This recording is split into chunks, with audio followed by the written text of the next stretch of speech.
সংসদ সদস্য বিএনপি নেতা সালাউদ্দিন আহমেদকে গ্রেপ্তার করেছে গোয়েন্দা পুলিশ। সকালে ফেরার পথে তাকে গ্রেপ্তার করা হয়। গণভোট নিয়ে তালবাহানা করায় সংসদ সদস্য স্বরাষ্ট্রমন্ত্রী গ্রেফতার হয়েছেন।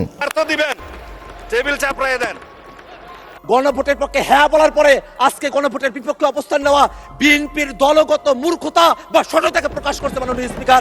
সালাউদ্দিন আহমেদ সংসদে একের পর এক এরকম কথাবার্তা বলেই যাচ্ছেন, তার যে এরকম একটি সমস্যা হবে, এরকম ঘটনা ঘটবে, এটা আমরা আগের থেকেই জানতাম। দর্শক, সালাউদ্দিন আহমেদ তার কথা কিছুটা আওয়ামী লীগের কাউয়া কাদের যাকে বলা হয় তার সঙ্গে সাদৃশ্য বলছেন বিভিন্ন নেটিজন।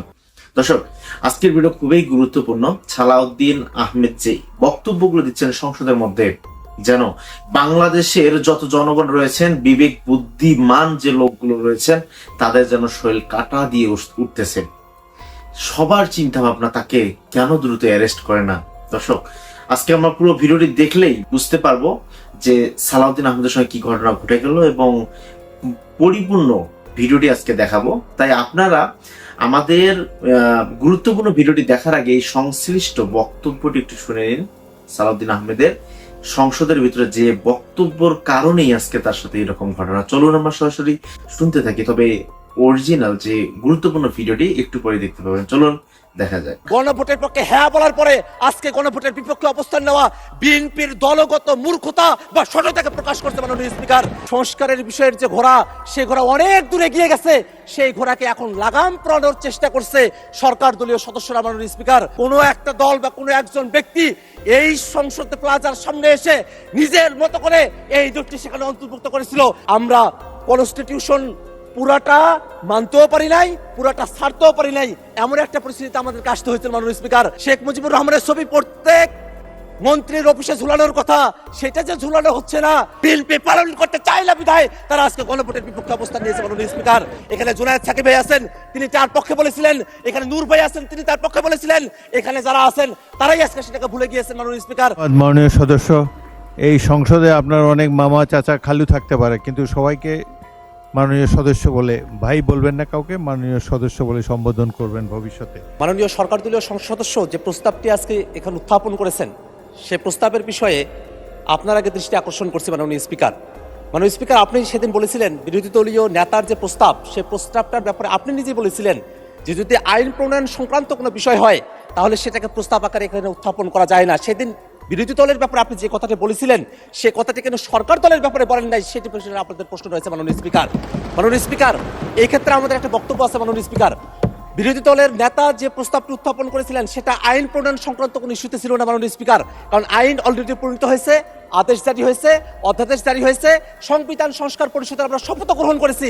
আইনের কোনো প্রসঙ্গ এখানে ছিল না, বরং যে আইন হয়েছে সেটাকে বাস্তবায়নের প্রশ্ন এখানে ছিল। মাননীয় স্পিকার, আরেকটি কথা মাননীয় স্পিকার আপনাকে বলতে চাই, মাননীয় ডেপুটি স্পিকার এখানে ছিলেন, আর একজন সংসদ সদস্য মুজিবুর রহমান ইকবাল, তিনি একটি মুলতবি প্রস্তাব এখানে উত্থাপন করেছিলেন।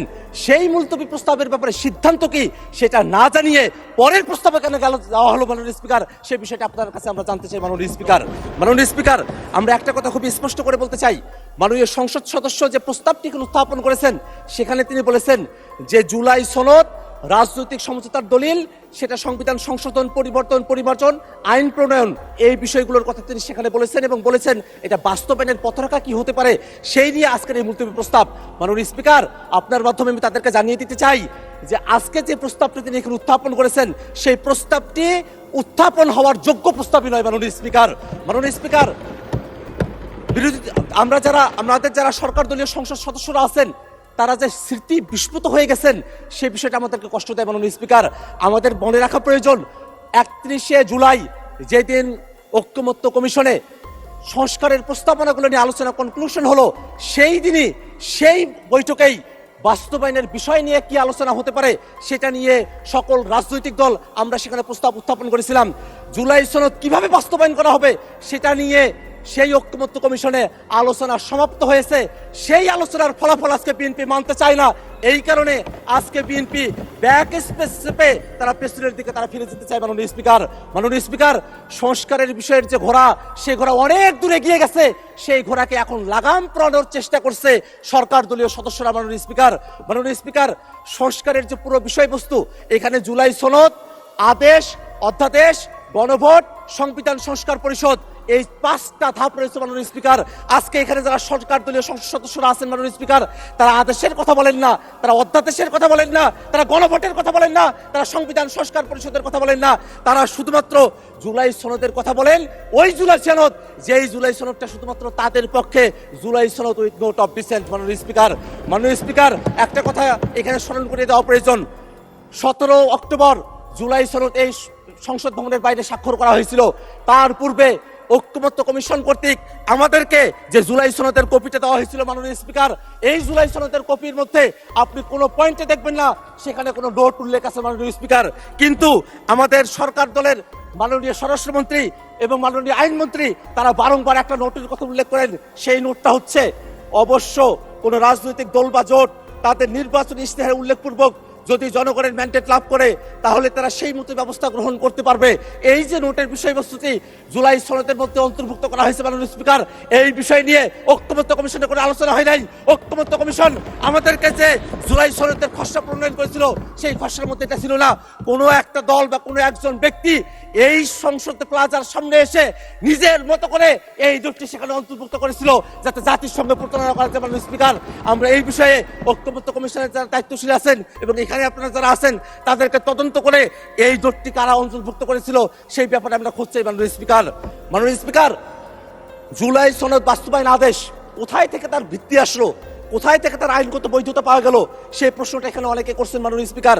কিন্তু জুলাই সনদ আদেশটা তারা যদি পড়তেন, সেই জুলাই সনদ আদেশের একেবারে প্রিয়েম্বলের মধ্যে বলা আছে জনগণের সার্বভৌম ক্ষমতা এবং অভিপ্রায়ের বহিঃপ্রকাশ হিসাবে এই জুলাই সনদের যে আদেশ, সেই আদেশটা জারি করা হয়েছিল। মাননীয় স্পিকার, যারা জনগণকে এই কথা বলছে যে জনগণ গণভোটের এতগুলো বিষয় তারা কি পড়ে, জুলাই সনদ এতগুলো বিষয় পড়ে তারা কি ভোট দিয়েছেন, জনগণকে যারা এখানে সংসদে দাঁড়িয়ে মূর্খ সাব্যস্ত করতে চাচ্ছেন তাদের উদ্দেশ্যে আমরা বলি, আপনাদের এই পজিশন গণভোটের পক্ষে হ্যাঁ বলার পরে আজকে গণভোটের বিপক্ষে অবস্থান নেওয়া বিএনপির দলগত মূর্খতা বা সততাকে প্রকাশ করতে। মাননীয় স্পিকার, আমরা এই কথাটা আপনার মাধ্যমে তাদের কাছে জানিয়ে দিতে চাই। একটা বিষয় মনে রাখা প্রয়োজন মাননীয় স্পিকার, এখানে সরকার দলের পক্ষে পার্থ ভাই তিনি দাঁড়িয়েছিলেন, তিনি বলেছেন সংবিধান একটা কোয়াজি কনস্টিটিউশনাল পরিস্থিতির মধ্য দিয়ে আছে।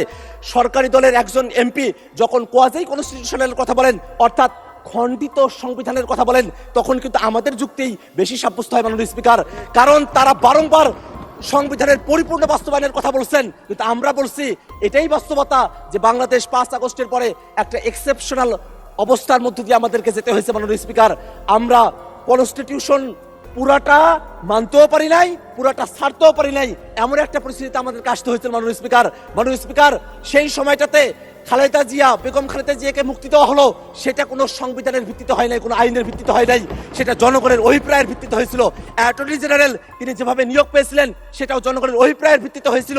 এই যে জনগণের অভিপ্রায়ের ভিত্তিতে সেই সময়টাতে এক্সেপশনাল একটা পরিস্থিতিকে আমরা ডিল করেছিলাম, সেই পরিস্থিতিকেই টেকসই করার জন্য এই যে আদেশ, সেই আদেশটাও জনগণের অভিপ্রায় এবং ক্ষমতার ভিত্তিতে এটাকে জারি করা হয়েছে। মাননীয় স্পিকার, একটা বিষয় একটু জানিয়ে রাখা প্রয়োজন, আমরা জুলাই সনদে এমন অনেকগুলো বিষয় নিয়ে কথা বলেছি যেগুলো সংবিধানের মৌলিক যে কাঠামো আছে সেই কাঠামোর সেখানে ব্যত্যয় তৈরি করে। আমরা সেখানে বিচার বিভাগকে আমরা বিভিন্ন শহরে আমরা নিয়ে যাওয়ার কথা বলেছি, বিভাগীয় শহরে। সেই বিষয়ে বাংলাদেশের এর আগের কোর্টে তারা রায় দিয়েছিল যে এটা অসাংবিধানিক। এই ধরনের কিছু পরিস্থিতি এখানে রয়েছে মাননীয় স্পিকার। এমন অনেকগুলো সংশোধনী রয়েছে, এমন অনেকগুলো প্রস্তাব রয়েছে, সংস্কার রয়েছে যেগুলো শুধু সংশোধনী দিয়ে সেটাকে টেকসই করা সম্ভব নয় মাননীয় স্পিকার। সে কারণে ঐক্যমত্য কমিশনে আমরা জাতীয় নাগরিক পার্টির পক্ষ থেকে দাবি করেছিলাম গণপরিষদের মাধ্যমে নতুন একটা সংবিধান করতে হবে। সরকার দলের পক্ষ থেকে বলা হয়েছিল সংসদের মাধ্যমে সেটা করতে হবে, এবং তারপরে ঐক্যমত্য কমিশনে সকল দল আলাপ আলোচনা করার পরে সকলে মিলে আমরা সিদ্ধান্ত গ্রহণ করেছিলাম যে গণপরিষদ না, সংসদ না, গাঠনিক ক্ষমতা প্রাপ্ত সংবিধান সংস্কার পরিষদ, তার মাধ্যমেই এই বিষয়টা সুরাহা করতে হবে মাননীয় স্পিকার। যদি তারা আজকে সেটা ভুলে গিয়ে থাকেন, সেই ভুলে যাওয়ার স্মৃতিগুলো তাদের মনে না পড়তে পারে, বিটিভিতে সেগুলো টেলিকাস্ট করা হয়েছিল, সেখান থেকে তারা যেন দেখে নেয় কিভাবে সংবিধান সংস্কার পরিষদের আইডিয়াটা সেখানে এসেছিল। এখানে জুনায়েদ সাকিব ভাই আছেন, তিনি তার পক্ষে বলেছিলেন, এখানে নূর ভাই আছেন, তিনি তার পক্ষে বলেছিলেন। দর্শক, এই ভিডিওটি দেখার পর আসলে বিভিন্ন নেটিজন বিভিন্ন কমেন্টে বলতে হয় যে তাকে কেন অ্যারেস্ট করা হয় না, অ্যারেস্ট করে তাকে শাস্তি দেওয়া হোক, বাংলাদেশের গণভোট নিয়ে এরকম তালবাহানা তিনি শুরু করেছেন। দর্শক, এই ব্যাপারগুলো আপনাদের মন্তব্য কি সেটা আমাদের কমেন্ট বক্সে জানিয়ে দিন, এবং বাংলাদেশের বর্তমান গুরুত্বপূর্ণ একটি বিষয় যে সংসদের মধ্যে দেখা যাচ্ছে শুধুমাত্র উগ্রবাদের মতো মানে চিন্তা ভাবনা করতেছেন এই সালাউদ্দিন আহমেদ। দর্শক, এই ব্যাপারগুলো আপনাদের কি মন্তব্য সেটা আমাদের কমেন্ট বক্সে জানাতে থাকুন, এবং এতক্ষণ ধরে ভিডিওটি দেখার জন্য অসংখ্য ধন্যবাদ। তবে সালাউদ্দিন আহমেদের কিছু কিছু মানুষ এরকম অ্যারেস্ট চাচ্ছেন, যার জন্য আজকে আপনাদের সঙ্গে তুলে ধরা আজকের এই ভিডিওটি। আজকের ভিডিও এ পর্যন্তই। ভালো থাকবেন, সুস্থ থাকবেন, দেখা হবে পরবর্তী কোনো ভিডিওতে। সে পর্যন্ত চ্যানেলটিকে লাইক, কমেন্ট এবং সাবস্ক্রাইব করে পাশে থাকুন। আল্লাহ হাফেজ।